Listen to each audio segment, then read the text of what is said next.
시작하겠습니다. 안녕하세요. PRCB에서 이번에 발표할 논문은 알리바바에서 2019년 4월에 CIKM이라는 학회에서 발표한 논문입니다. 이 논문은 NLP 분야에서 제한된 BERT, Bidirectional Transformer 구조를 Sequential Recommendation 분야로 가져와서 학습시켜본 논문입니다. 저는 발표를 맡은 박성남이고요. 카카오에서 머신러닝 엔지니어로 일하고 있습니다.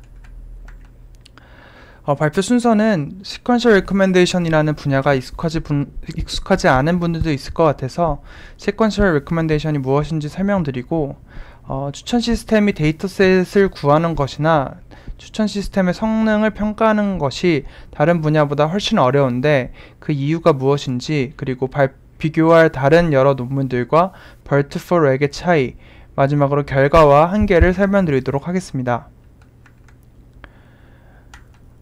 네, 그럼 먼저 추천 시스템에서 연구가 어떻게 진행되고 있는지부터 간단히 요약하겠습니다. 이 그림은 구글 머신러닝 교육 사이트에 나와 있는 매트릭스 팩토라이제이션에 대한 설명인데요. 제가 갑자기 이걸 가져온 이유는 대부분의 추천 시스템이 또는 추천 시스템 연구가 이 세팅으로 시작되었기 때문입니다. 이미지나 텍스트와 같이 데이터가 좀 딱 정해지지 않은 추천 시스템 연구에서는 데이터를 어떻게 구축할 것이냐도 여러가지 방법이 있습니다. 그 중에서 가장 쉽게 구할 수 있고 가장 강력한 데이터 중에 하나가 바로 어떠한 유저가 어떤 아이템에 대한 어떤 피드백을 내렸다는 정보입니다. 왼쪽 그림을 보시면 어떠한 유저가 해리포터와 다크나이트 라이즈, 슈렉 같은 거 영화를 좋아했다는 걸 볼 수가 있고, 다른 유저는 이런 영화들이 어떻게 소비되었는지를 하나의 큰 매트릭스로 저장을 한 다음에 이를 바탕으로 이 유저가 보지 않은 영화들에 대해서도 평가를 매기고 그 평가를 바탕으로 추천을 하게 됩니다. 이러한 피드백의 종류는 크게 두 가지가 있는데요. 어떤 유저가 어떤 영화를 봤다 안 봤다 이렇게 바이너리를 표현할 수도 있고, 아니면 영화의 평점을 매길 수도 있으니까 0에서 5까지 평점을 매긴다면 그 평점 데이터가 될 수도 있습니다. 그런데 보통 더 쉽게 구할 수 있는 것은 클릭이나 봤다 안 봤다 정도의 정보를 가지고 구축할 수 있는 implicit 피드백을 가지고 매트릭스를 구축하는 방식이었습니다.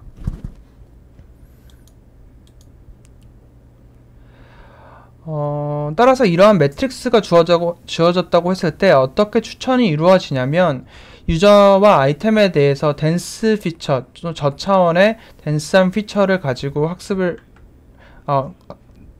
덴스 피처를 뽑아낸 다음에 이를 바탕으로 유사한 유저 또는 유저가 소비한 아이템과 유사한 아이템을 추천하게 되는데요. 제가 갑자기 이 덴스 피처가 중요하다고 한 이유는 보통 앞서 제가 보여드린 이러한 인터랙션 매트리스의 경우 수백만의 유저들 또 더 많은 수의 아이템을 가지고 있기 때문에 유저와 아이템의 피드백 개수보다 전체 매트릭스 사이즈가 엄청나게 큽니다. 이는 즉 엄청나게 스파스한 매트릭스라고 보시면 될 것 같습니다. 이를 바탕으로 유저나 또는 아이템의 덴스 피처를 뽑아야지 시뮬레이터를 계산할 수 있기 때문에 매트릭스 팩토라이제이션이라는 방식이 제안되었습니다. 넷플릭스 프라이즈에서도 우승한 방법이기도 하고, 바로 스파스한 유저 아이템 인터랙션 매트릭스를 저차원의 유저 매트릭스, 아이템 매트릭스로 분해해서 두 개의 곱으로 원래의 매트릭스를 가장 유사하게 표현할 수 있게끔 학습하는 모델입니다. 이를 어떻게 학습하냐에 따라서 ALS나 BPR, CML 등이 제한되었었고, 이를 덴스 레이어, 즉 최근에 딥러닝을 활용해서 이를 학습한 것이 NCF라는 모델입니다. 그림으로 보시면 바로 이해가 되는데요. 제가 왼쪽 그 매트릭스가 제가 아까 보여드렸던 어떠한 유저가 어떤 아이템에 대해서 피드백을 내리는 것을 바탕으로 구축한 유저 아이템 인터랙션 매트릭스고요. 이를 두 개의 매트릭스의 곱으로 표현할 수가 있게 됩니다. 예를 들어서 이제 이게 n개고 이게 m 차원이라고 했을 때 n 곱하기 k 그리고 k 곱하기 m 차원의 두 개의 매트리스로 의 곱으로 표현하게끔 학습할 수가 있는데요. 보통 m이 엄청나게 큰 숫자들이고 k가 되게 작은 숫자라고 가정을 한다면 보통 그렇게 하기도 하고요. 이 매트릭스는 되게 스파스한 반면에 U 곱하기 K 매트리스는 비교적 덴스하고, 그리고 M 곱하기 K 매트릭스도 비교적 덴스하게 됩니다. 그래서 이를 바탕으로 특정 유저에 대한 K 차원의 덴스한 피처를 뽑아낼 수 있고 특정 아이템에 대한 K 차원의 피처도 또한 뽑아낼 수가 있습니다. 그래서 학습을 할 때에는 이렇게 U 곱하기 K, N 곱하기 K, M 곱하기 K의 두 개의 매트리스를 학습을 한 다음에 이 두 개의 곱으로 원래 매트리스를 다시 복원했을 때 원래의 매트리스에서 실제 본 값과 가장 유사하게끔 학습하는 방식입니다. 또 특이한 점은 여기는 봤다 안 봤다라는 정보가 들어갈 수도 있지만 대부분의 공간은 모른다라는 정보입니다. 즉 유저가 아이템을 노출이 됐음에도 안 봤을 수도 있고 노출이 돼서 봤을 수도 있고 이 두 개만 존재하는 것이 아니라 모른다. 유저가 아이템을 아직 노출시키지도 않았고 제한되지도 않았기 때문에 유저가 아이템에 대한 선호를 모른다라는 정보도 포함되어 있기 때문에 그 정보는 계산하지 않고 유저와 아이템이 봤다 안 봤다 정보를 가지고 학습하게 됩니다. 제가 방금 말씀드렸던 것의 가장 매트릭스 팩토라이제이션 같은 것도 결국 아직 확인되지 않은 아이템 유저 간의 레이팅을 측정하자라는 목적도 있지만 유저와 아이템의 저차원 리프레젠테이션을 학습하자는 의미도 상당히 중요합니다. 그런 의미에서 최근에도 가장 좋은 성능을 보이고 있는 구조가 바로 이 오토 인코더 구조인데요. 오토 인코더는 뭐 다들 아시겠지만 오토 인코더에서 보통 넣었던 뭐 비전이나 그러한 방식과는 달리 여기에서는 유저가 전체 아이템에 대해서 어떠한 경향을 보였는지의 하나의 벡터를 다시 복원하면서 유저의 저차원 피처를 학습하게 됩니다. 즉 여기서는 제가 아까 설명드렸던 것 같이 이 유저가 이 아이템을 소비했다 안 했다 했다 안 했다 이런 식으로 하나의 엄청나게 긴 벡터가 있고요. 이를 인코더 디코더를 통해서 리컨스트럭션 하면서 다시 복원하면서 그 로스를 통해서 중간에 저차원 덴스한 피처를 학습을 할 수 있게 됩니다. 가장 대표적인 뭐 무비 렌즈나 이러한 방식들도 최근에 제일 좋은 성능을 보여주고 있는 것이 바로 오토 인코더 기반 방식입니다. 제가 방금 설명드렸던 것이 결국 인터랙션을 가지고 학습을 하는 방식인데요. 이러한 방식들이 물론 매우 중요하고 가장 많이 쓰이기도 하고 성능도 되게 좋긴 하지만 아주 치명적인 한계가 있는데요. 바로 유저가 아이템을 어떠한 순서대로 소비했는지 최근에 소비한 아이템이 무엇인지를 반영할 수 없다라는 것입니다. 간단히 제가 여러분께 어떠한 영화를 추천한다고 했을 때 최근에 여러분이 어떠한 장르에 빠져 있는지가 매우 중요할 수도 있잖아요. 뭐 한평생 SF만 보다가 최근에 뭐 로맨스에 빠져서 최근 한 달 동안은 로맨스만 봤다고 한다면 전체의 히스토리 상으로는 SF를 추천하는 것이 더 합리적이지만 시간성을 고려한다면 로맨스를 추천하는 것이 더 맞겠죠. 또 다른 예로 뭐 최근 해리포터를 보기 시작해서 정주행해서 최근에 1, 2, 3, 4, 5편까지 봤다고 한다면 그 다음 6편을 추천하는 것이 더 합리적인 거라고 볼 수 있겠죠. 그런데 이러한 인터랙션 매트리스는 어떤 순서대로 소비했다라는 정보 없이 그냥 이 유저가 이 아이템들에서 소비했다 또는 이 아이템들을 소비 안 했다라는 정보만을 피드백 정보만을 가지고 학습하기 때문에 시간성을 활용하지 못한다라는 치명적인 단점이 있습니다. 그럼 도대체 유저가 어떤 아이템을 어느 순서로 소비했는지를 활용해서 어떻게 유저나 아이템의 댄스 피처를 구할 수 있을까요? 바로 유저가 아이템을 사용한 시퀀스를 NLP처럼 활용하는 것입니다. 이게 무슨 말인지는 워드 투백과 아이템 투백을 설명하면서 알려드리도록 하겠습니다. 워드 투백은 하나의 그 워드 또는 토큰으로 이루어진 시퀀스가 있을 때 어떠한 토큰의 그 피처 벡터를 학습하기 위해서 윈도우를 돌려가면서 주변 단어를 가지고 가운데 단어를 맞추면서 학습을 하게 되는 건데요. 이 문장의 경우 colorless랑 ideas라는 주변의 단어를 활용해서 가운데 단어가 그린인지를 맞추고 그 다음 것도 그린과 슬립을 활용해서 아이디어를 맞추고 아이디어와 previously를 학습해서 슬립인지를 맞추는 방식으로 간단한 클래시피케이션 태스크로 윈도우로 계속 넘어가면서 특정 단어에 대한 representation을 피처 벡터를 학습하는 방식이 이제 워드 투백인데요. 이 구조를 각각의 토큰 대신에 어떤 아이템의 그 아이디를 넣으면 같은 방식으로 어떤 아이템의 피처 벡터를 학습시킬 수 있습니다. 이러한 5개의 토큰이 있다고 했을 때 토큰 대신에 아이템 1, 2, 3, 4, 5의 그 사용 정보를 가지고 똑같이 학습을 시킬 수 있고요.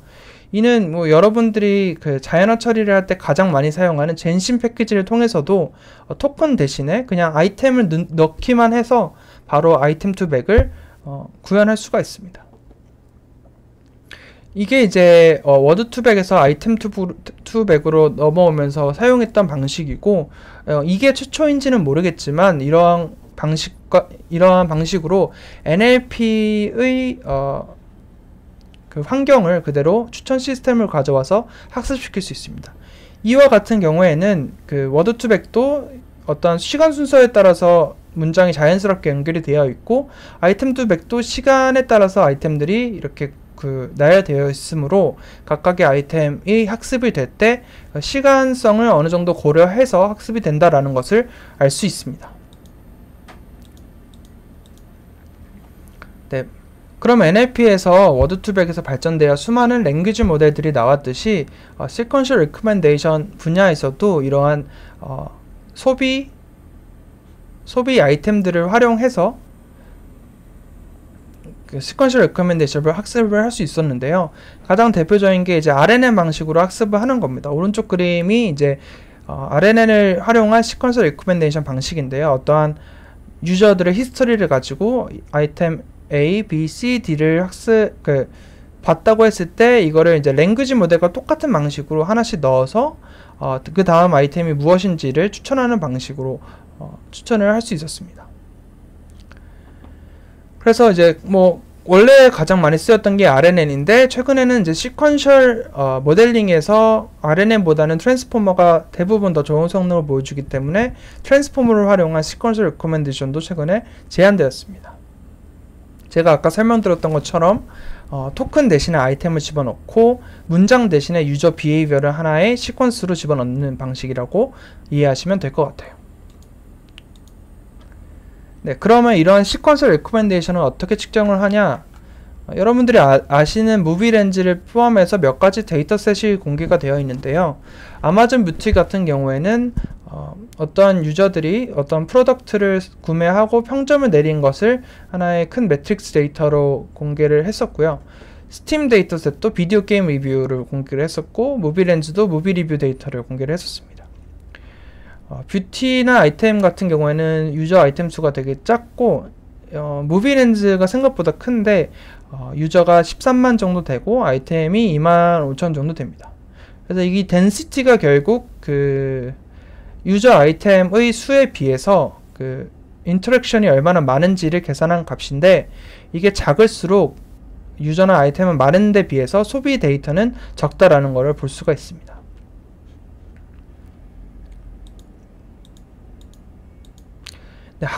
네, 이거를 그 데이터셋을 어떻게 구축하는지도 여러 가지가 있지만 평가 방식도 되게 여러 가지가 있는데요. 평가 방식이 왜 여러 가지가 있냐면, 네, 이러한 아이템 그 문장들이 있을 때 이 문장들을 어떻게 학습시키냐도 되게 중요한데요. 보통은 뭐 맨 마지막 그 아이템들만 뺀 다음에 이 아이템의 실제 값과 얼마나 유사한지를 가지고 학습을 할 수도 있고요. 아니면은 이 소비 행태 중에서 특정 부분을 마스킹한 다음에 그 부분을 맞추는 방식으로도 학습을 할 수가 있고, 또 이제 기존 NLP나 시퀀셜 데이터를 평가하는 방식과 달리 추천 시스템에서는 실제 성능이 어떠할 것인지를 유추하는 것이 매우 중요하기 때문에 그거를 어떻게 평가하냐면, 특정 타임 스텝, 예를 들어서 2019년까지만 데이터를 가지고 전체를 열심히 학습시킨 다음에 2019년 이후부터 어떠한 유저가 어떤 아이템을 소비한다고 했을 때 실제 소비 데이터와 예측값이 얼마나 유사한지, 이렇게 타임스탬프를 아예 전체 데이터셋에서 타임스탬프를 딱 하나를 정해서 그걸 바탕으로 과거 데이터를 학습하고 그 이후 데이터를 평가하는 방식으로도 평가할 수가 있습니다. 그게 이제 기존 방식이랑 많이 달라진 점이라고 보시면 될 것 같아요. 이런 거를 이밸류에이션 하는 방식은 검색 시스템에서 많이 제한되었던 NDCG, DCG 같은 것도 많이 쓰이고, 가장 쉽게는 힛, 실제로 얼마나 맞췄냐도 평가가 됩니다. 근데 보통 검색 시스템과 같이 뒤에 이제 노출수 K 개수를 정하는 경우가 많은데요. 이는 왜냐면 추천 시스템도 검색과 마찬가지로 유저들한테 제한되는 개수가 정해져 있기 때문입니다. 보통 어떠한 사이트를 운영한다고 했을 때 노출되는 개수가 10개라고 한다면 hit k ndcg at 10을 계산하는 게 제일 합리적일 것 같고, 아니면은 한 20개를 제한한다고 하면 20을 맞출 수 있고, 이런 식으로 노출되는 개수에 맞춰서 k를 정해 주신다고 보시면 될 것 같습니다. 그래서 베이스라인 모델을 설명드리면, 시퀀셜 레커멘데이션에서 많이 쓰였던 게 이제 POP, BPR, MF, NCF, 이게 이 논문에서 공개한 베이스라인 모델들인데요. POP은 되게 쉬워요. 그냥 전체 아이템들을 인기 탑10, 탑10을 가지고 탑 K를 가지고 그냥 추천을 하는 겁니다. 그런데 이게 생각보다 엄청나게, 그러니까 저희가 예상하는 것보단 성능이 좋습니다. 보통은 모든 사람에게 탑 10을 추천한다고 하면 전혀 개인화도 안 되어 있고 유저의 취향 전혀 안 반영되어 있어서 아예 멍청한 결과가 나올 것 같은데, 아무래도 피드백을 가지고 인기도를 반영한 것이기 때문에 어느 정도 말이 되는 성능을 보여줍니다. 물론 그것보다 매트릭스 팩토라이제이션 기법들이 더 좋은 성능을 보여주는데요. BPR, MF 같은 경우에는 제가 아까 설명드렸던 인터랙션 매트릭스를 분해해서 학습하는 매트릭스 팩토라이제이션 중에 포지티브 피드백과 네거티브 피드백을 페어라이즈 랭킹 로스를 통해서 학습하는 모델입니다. NCF는 이러한 MF 기반 모델에다가 두 개의 점수를 계산할 때 닷 프로덕트 대신에 MLP를 태워서 학습한 모델입니다. GRU4렉은 그 이름에서 보시는 것과 되게 유사합니다. 어떠한 유저들의 시퀀스가 있을 때 그 시퀀스를 GRU로 태운 다음에 그 다음 아이템을 맞추는 방식으로 랭귀지 모델처럼 GRU를 학습시켜서 추천하는 모델이고요. SASREG은 이게 뭐의 약자인지 궁금하실 수도 있을 것 같은데 그냥 트랜스포머입니다.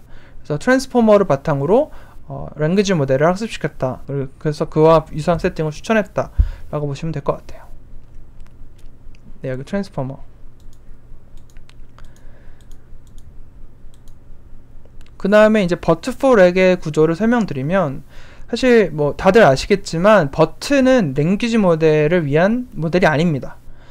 왜냐하면 버트가 학습되는 구조 자체가 맨 마지막 단어를 예측하는 것이 아니고 중간에 특정 부분을 마스킹한 다음에 그 마스킹된 토큰들을 학습하는 구조로 학습이 되기 때문에 어떠한 전체 시퀀스의 레프레젠테이션을 학습하는 데는 되게 유용하지만, 제가 방금 말씀드렸던 시퀀스 리커멘데이션처럼 넥스트 아이템이 무엇인지를 예측하는 데는 사실 더 적합하지는 않습니다. 하지만 이거 버트를 약간 다소 억지로 랭귀지 모델에 사용하는 방법은 맨 마지막에 마스크 토큰을 붙여서 마지막 아이템을 예측할 수 있게끔 하는 것인데요. 즉 학습할 때는 중간에 일정 부분을 마스킹해서 센텐스 리프레젠테이션을 학습을 했다면, 인퍼런스 할 때는 맨 마지막 부분만 마스크 토큰을 붙여서 맨 마지막 토큰이 무엇인지를 학습할 수 있게끔, 인퍼런스 예측할 수 있게끔 하는 방식입니다. 그리고 버트는 이제 마스크드 랭귀지 모델이랑 넥스트 센텐스 프리딕션 두 가지 태스크를 썼었는데, 이 중에서 넥스트 센텐스 프리딕션은 사용하지 않고 마스크드 랭귀지 모델을 사용했다고 합니다. 이는 제가 판단하기에는 버트4렉은 버트가 나온 지 꽤 오랜 후에 발표된 논문인데, 그 사이에 NLP 분야에서도 넥스트 센텐스 프리딕션은 별로 좋지 않다라는 평가가 좀 지배적이었고요. 또 더 중요한 거는 그 추천 시스템에서는 단락이라는 게 없습니다. 이게 무슨 말이냐면, 보통 이게 하나의 센텐스라고 본다면 넥스트 센텐스 프리딕션은 하나의 커다란 더큐멘트에서 이러한 센텐스가 있고 다음 센텐스가 있을 때 다음 센텐스가 무엇인지를 맞추는 방식이거든요. 근데 이거를 추천 시스템에서는 표현할 수가 없는 게 유저가 이걸 쓰고 그 다음 유저가 이걸 쓰면 이 두 유저는 완전히 다른 유저예요. 그러니까 앞에 문장과 뒤에 문장의 연관성이 전혀 없다는 거죠. 그렇기 때문에 Next Sentence Prediction 태스크를 사용할 수가 없습니다. 그래서 이러한 방식들도 있고, 네. 그래서 Next Sentence Loss를 삭제했다고 보시면 될 것 같고, 세그멘트 임베딩을 사용했다는 특징도 있습니다. 바로 결과부터 보여드리면 다음과 같습니다. 그 but4leg이라는 다소 공개되어 있는 모델을 차용한 구조로 학습시켰음에도 불구하고 기존의 되게 유명한 모델들보다 훨씬 더 좋은 성능을 보여주고 있습니다. 거의 대부분의 모델에서 소타를 보여주고 있는데요. 제가 앞서 설명드렸던 뷰티나 스팀, ML1M, ML20M까지 스파시티나 뭐 도메인이나 이런 거와 상관없이 but4leg이라는 구조 자체가 더 좋은 성능을 보여줬다라는 게 좀 다소 신기했습니다. 네, 이거는 그 트랜스포머에서 히든 디멘션을 얼마나 가져가냐에 따라서 결과를 보여드린 건데요. 보통 128D 아니면 64D가 가장 좋은 거라고 보시면 될 것 같습니다.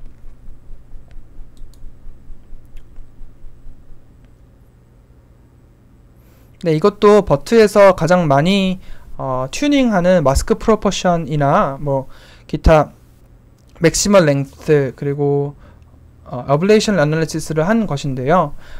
마스크 프로포션 같은 경우에는 다음과 같이 이걸 보시고 평가를 하시면 될 것 같고, 맥시멀 랭스 같은 경우에는 당연히 길어질수록 더 좋아지는, 그런데 40이나 50은 비슷하고 200과 400은 비슷하다라는 게 모델의 결과였습니다. 여기서 맥시멀 랭스가 데이터셋마다 다른 이유가 뭐냐면, 제가 아까 데이터셋의 그 통계치를 보여드릴 때, 잠시만요. 각각 데이터마다 에버리지 랭스가 차이가 어마어마하게 큽니다. 그래서 이거를 반영해서 맥시멀 랭스를 선정한 것 같습니다.